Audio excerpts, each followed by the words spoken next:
All right guys, we're going to run you through a barbell RDL and some of the setup considerations, but also some of the execution considerations, depending on if we want just a general stimulus to bias a bit more hamstrings or to bias a little bit more glutes. So Em's going to set up to the rack now. Before she even takes out the rack, really important consideration with this is I always like to get clients to think about treating this as a lift out of the rack, just like if you were doing a rep. So Em would step in, she would make sure that her lats or her kind of shoulders are over the bar, shoulder blades over the bar, and then she would almost like deadlift up out the rack first. And then she's there, make sure she locks out the hips and everything. So always start as you would finish, step back. She's going to again get set up in a nice position that's comfortable for her. Now in terms of feet, you have to figure out what's comfortable for you. You might want lined up with the hips, you might want slightly wider with the toes slightly out. You have to play around with this to suit your own preferences and structure. Now from here, a couple of things you'll notice before she even started. She's not hyperextending through the lower back. She's really set up in a really strong, stable position. Abs are braced, rib cage and pelvis, as you can see, are lined up and stacked throughout here. The goal really here is very simple. We're just going to get Em to go through a hinge that feels comfortable for her. She's going to think about driving the hips back to the wall behind her. She's going to think about keeping the neck in line with the shoulder blades, in line with the hips. So these 3 points along the spine here are going to stay in line the whole time. Hips are going to go all the way back, hips go back, hips go back. And we're going to stop at the point where we've reached the end range of how much we can flex at the hips.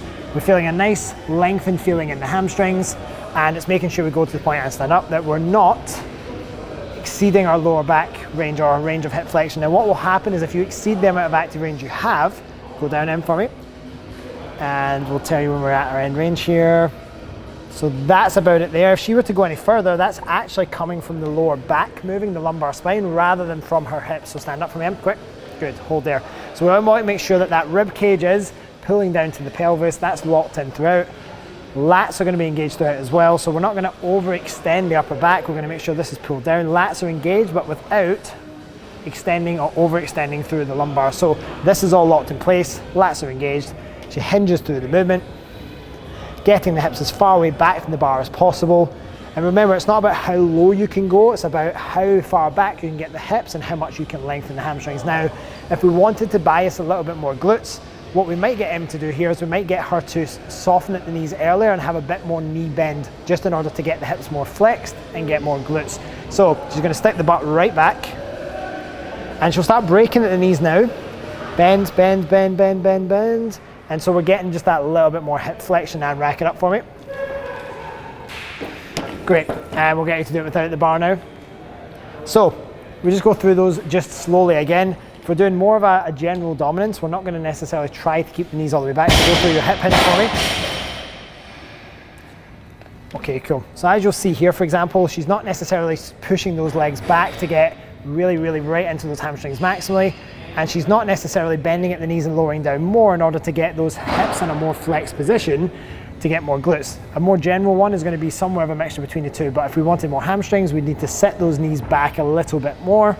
So we're really challenging that end of the lengthened range of the hamstrings, and if we wanted to get more glutes, we would keep this hip in position, just bend the knees more, bend, bend, bend, bend, bend, keep bending, just to where she's comfortable. That's going to allow us to get a bit more of a glute bias with that additional knee bend.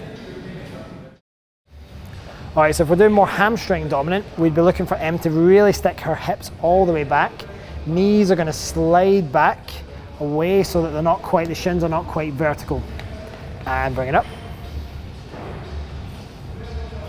And if we want to make it a bit more glute dominant, we get Em to hinge right back at the hips, but now we get her to break at the knees just before she reaches end range hip flexion, allows her to get to a little bit more hip flexion. As we go there, the glutes get a bit more lengthened and she can extend the hips out of that position. Now rack it up from Em. Let's get Em just into the end range of a hinge here. And so if we're looking at just a bit more of a general RDL variation, you'll see that the shins are pretty vertical, knees are a little bit bent, and hips are as far back as we can get them.